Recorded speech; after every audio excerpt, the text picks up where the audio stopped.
Episode 4 Implements. Implement பண்ணும் அப்படின்னா அதுக்காக நிறையா ஒர்க் அவுட்ஸ் பண்ணுங்க. கண்டிப்பாக அதை நான் இம்ப்ளிமெண்ட் பண்ணணும்னு முடிவெடுத்தேன். அதை இம்ப்ளிமெண்ட்டும் பண்ணேன். அதை நான் சக்ஸஸ்ஃபுல்லாக பண்ணணுங்கிற எண்ணத்தில் எல்லாத்தையுமே நான் ஸ்டார்ட் பண்ணேன். அந்த இடத்துல எனக்கு தெரிஞ்ச கைகளை விட தெரியாத கைகளுக்கு என் மேலே நிறையா ட்ரஸ்ட் இருந்துச்சு. தெரியாத கைகள் நிறையா பேர் எனக்காக உதவினாங்க. ஒரு பொண்ணா அவள் தனியாக இதை பண்ணுறாங்கிறக்காக மட்டுமே எனக்கு அவள் நிறைய ஆர்டர்ஸ் வந்திருக்கு.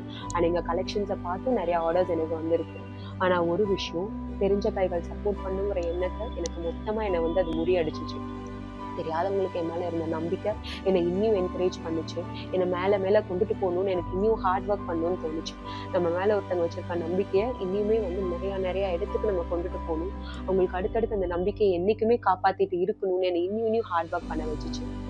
Heart work plus smart work ரெண்டையுமே நான் அதிகமாக பண்ண ஆரம்பித்தேன். அண்ட் ஆல்சோ கடவுளை நான் ரொம்ப எப்பயுமே நம்புகிற பொண்ணு. அந்த ஆண்டவன் தான் எனக்கு இந்த மாதிரி ஒரு கைகளையும் கஸ்டமர்ஸையும் கொடுத்தான் அப்படின்னு நான் நம்புறேன். அது மட்டும் இல்லைங்க, நம்மளுக்கிட்ட உண்மையும் நேர்மையும் இருந்தாலே போதும், தானா நமக்கான வழி தன்னால தெரியாத கைகள் உதவுச்சுன்னு சொன்னீங்களா, கஸ்டமர் மட்டும் கிடையாதுங்க. இந்த ஒரு பிராண்டை நான் தனியாலாம் ஸ்டார்ட் பண்ணிட்டேன். ஆனால் இதை கொண்டுட்டு போறதுக்கு எனக்குன்னு ஒரு டீம் தேவை. அப்படிதான் எனக்கு இந்த ஐஆர்டிஎம் மார்க்கெட்டிங் டீம் எனக்காக கிடைச்சாங்க. அது மட்டும் இல்லை, ஒரு மார்க்கெட்டிங் டீம் தான் அவங்களோட வேலை என்ன, மார்க்கெட்டிங் பண்றது, நமக்கு வீடியோஸ் போட்டோஸ் எடுத்து தருது. ஆனால் அவங்களோட இது அது மட்டும் இல்லை, என்னோட கஷ்டத்தை புரிஞ்சுக்கிட்டாங்க. அத்தனை கஷ்டத்தையும் என் கூட இருந்தாங்க.